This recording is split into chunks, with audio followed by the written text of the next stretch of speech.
Yo recuerdo algunos de los momentos de dolor. El dolor más grande para mí es la traición. Alguien a quien tú le das la mano, le ayudas y en algún momento donde hay una diferencia te traiciona. O bien alguien que vino con la mala intención de destruirte.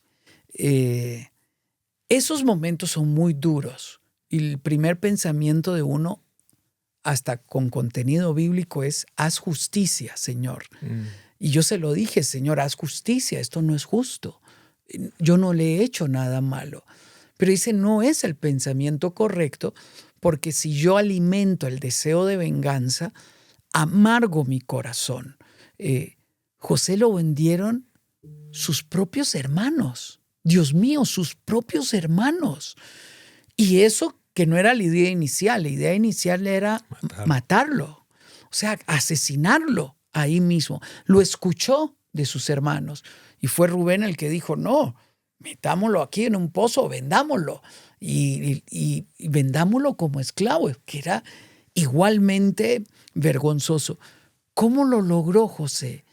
¿Cómo logró levantarse? Yo recuerdo esas madrugadas reflexionando, llorando, pensando: ¿qué hice mal? ¿Qué pasó aquí? Y oír el susurro de Dios donde me dice: ¿quieres dormir? Bendícelo. Mm. Pídeme que yo bendiga a estas personas. Y comienza uno a pelear con uno mismo porque no es justo. Es decir, no es justo. Lo que me estás pidiendo no es justo, pero es lo único que puede guardar mi corazón. ¿Cómo lo hizo José? Hace poco hacía un paralelo entre la vida de José y la vida de Jesús. Y si tú lo ves, es impresionante el paralelo, ¿verdad? En el hecho de ser traicionado por sus más cercanos, de ser vendido por algunas monedas, de ser acusado falsamente, de ser olvidado. Es decir, un paralelo perfecto. Y aquí es donde se hace muy necesario no tan solo visitar la vida de pronto de David, donde a él es el que más vemos en este tipo de reacción, ¿verdad?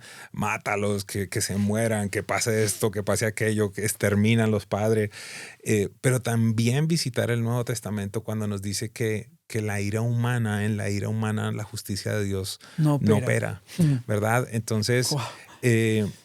yo creo, Sixto, que posiblemente esta es una de las conversaciones más difíciles que hemos entendido o que hemos tenido, perdón, porque solamente una persona que esté llena del Espíritu podrá comprender este tipo de reacciones. Lo que yo siento en este momento en mi espíritu son personas diciendo: claro, pero es que a usted no le pasó, pero es que a mí es el que me hicieron esto, a mí es el que me hicieron aquello, y te entiendo. Al igual que lo compartes tú, uno de los dolores grandes que he tenido es el tema de traición, del abuso de confianza. Y obviamente si te están abusando la confianza es porque es alguien cercano, alguien en el que confías. Y quisiera referirme por un momento a esto para dar herramientas prácticas. Tú acabas de decir algo que es importantísimo. Podrás tener la capacidad de pedirle a Dios que bendiga a esa persona que te hizo daño en determinado momento. Es la forma como tú vas guardando tu corazón. Obviamente, la Biblia nos dice que para el hombre carnal las cosas del Espíritu son locura. Y por esa razón yo necesito en un día como este, junto con Sixto, apelar al hombre y a la mujer espiritual que puede haber estado por años inclusive resentido, en odio, en amargura, por algo que quizás te hizo algo, alguna persona que ni siquiera está viva. Yo he tenido casos como ese, seguramente a ti te ha pasado, de personas que dicen: no, es que me hicieron esto y aquello, y esa persona no está, puedes hablar con ella: no, ya se murió hace 10 años. Eso quiere decir que tu vida, tus emociones, tu estado de ánimo, tus decisiones y tu futuro está siendo definido por alguien que ni siquiera está caminando en el planeta Tierra. Yo creería que es importante que tú tomes conciencia de lo que estamos hablando en un día como este y entender que las situaciones de la vida siempre van a ser difíciles. Jesús nunca nos prometió que no viviríamos dolores o traiciones. Él mismo dice, me impresiona mucho cómo la Biblia lo describe: experimentado en quebranto. Yo creo que esa es una de las experiencias Wow. que la gente no Wow. quisiera hacer, como que tener un posgrado en eso, ¿verdad? Pero el punto es que es factible que este sea un día de decisión, este sea un día en el que tú puedas salir de esa cueva, de la cueva de la amargura, de la falta de perdón, del odio, del rencor, y pudieras empezar a bendecir. Y un segundo aspecto que yo particularmente lo tuve que hacer al vivir la traición, al vivir la desilusión, fue tomar una decisión específica, Sixto, de volver a extender confianza. Específicamente, cuando tú trabajas en equipo y sucede una situación como esta, queda allí en el ambiente un sinsabor, ¿no? Ok, ya pasó esto en un equipo, ¿quién será el siguiente? ¿Qué va a pasar? Y a mí no me servía mucho las palabras de mamá cuando pequeño, ¿verdad? Porque obviamente esta fue un área en la que ella no sanó finalmente, y siempre desde pequeño me decía, la gente es envidiosa, no confíe, ellos siempre van a querer tratar de sacarle algún tipo de ventaja.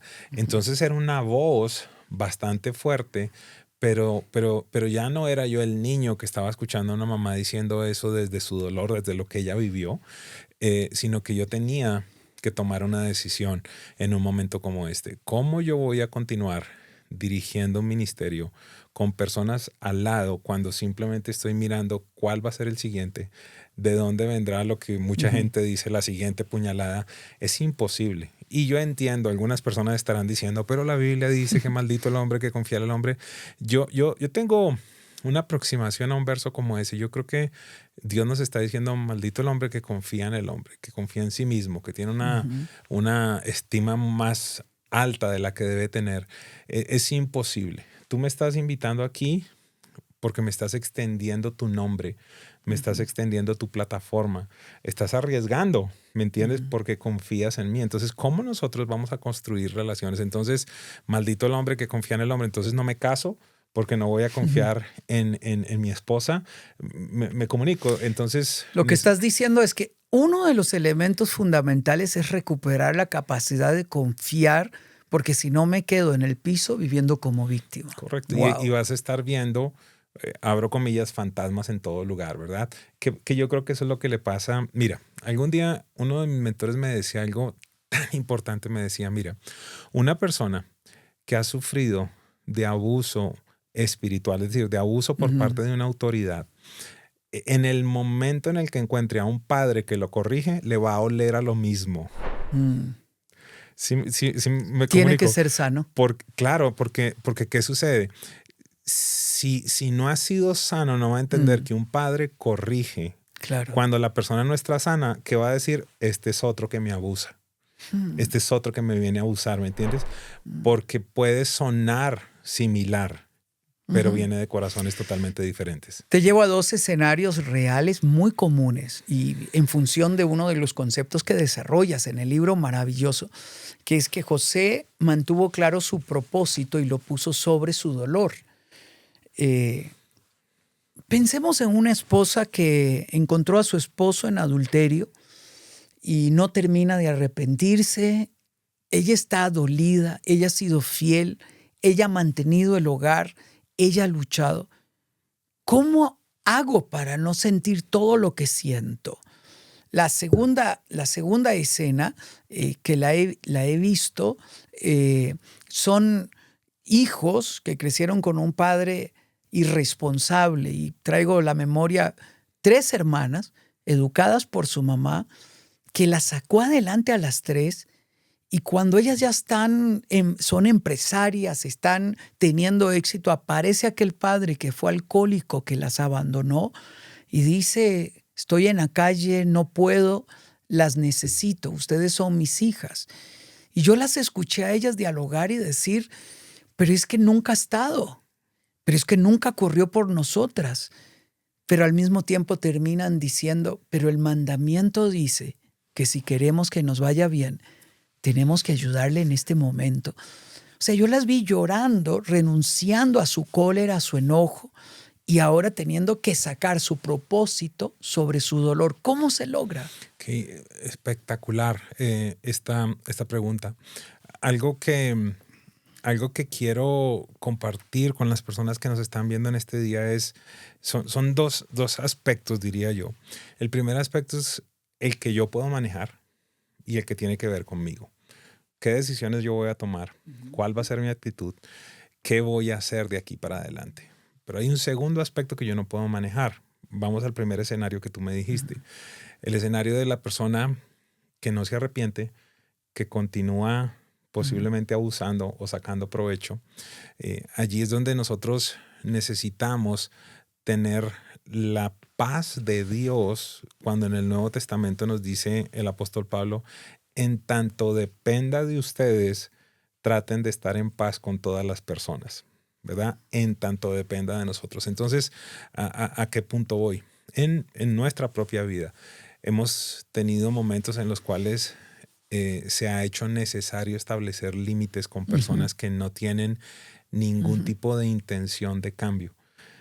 Personas que lamentablemente volvemos a la misma, personas que quizás nunca han trabajado su vida, nunca han sanado y simplemente es este tipo de personas que son víctimas o abusadores literalmente. Entonces creo que el mismo Jesús nos da los parámetros que nosotros debemos vivir. El mayor mandamiento entonces amar a Dios, amarme a mí y amar a los otros. Ese mandamiento creo que muchas personas lo han leído mal, ¿verdad? Porque simplemente dicen, no, pero es que el Señor me dice que lo debo amar a Él y después debo amar al prójimo. Pero si nos detenemos, Jesús lo que dice es, ama a tu prójimo como te amas a ti mismo. Es decir, lo primero que necesito establecer es ese amor propio, es esa valía. Así que creo que por conceptos incorrectos personas han perpetuado en relaciones abusivas, en relaciones de codependencia, porque no han llegado a una conclusión de estar en paz con Dios diciendo yo necesito preservar mi integridad. Te voy a poner un ejemplo así como tú me pones ejemplos y ahorita vamos con el de las hermanas. En algún momento estaba atendiendo a una mujer junto con mi esposa en una situación de abuso doméstico. Y cuando empezamos a ver el perfil que esta persona tenía, el esposo de esta persona, le dijimos, ¿sabes algo? Esta situación está a punto de irse a un nivel diferente. Aquí ya hay un patrón de abuso físico, de violencia. Nosotros te recomendamos, pero esta es tu decisión, que debería ya poner algún tipo de restricción con las autoridades. Pero es que él me ama, pero es que él es bueno, pero es que él me pide perdón después de que me pega. Todo este tipo de cosas seguramente tú lo has escuchado. ¿A dónde llegó esto? Un día estoy en la reunión de domingo y en esos tiempos teníamos un teléfono para las emergencias de los miembros de la iglesia y el teléfono empieza a sonar. Cuando se atiende, 16 puñaladas le había dado este hombre a esta mujer. Wow. Bendito Dios, no perdió la vida, pero lo que te digo es por no establecer límites, por no amarse, por no decir, ¿sabes qué? Yo tengo toda la intención, yo quisiera reconstruir el matrimonio, yo quisiera tener el diseño de Dios, pero hay alguien que no quiere hacer nada. Tú no lo vas a cambiar. Claro. ¿Me entiendes? La decisión de cambio está en cada uno de los seres humanos.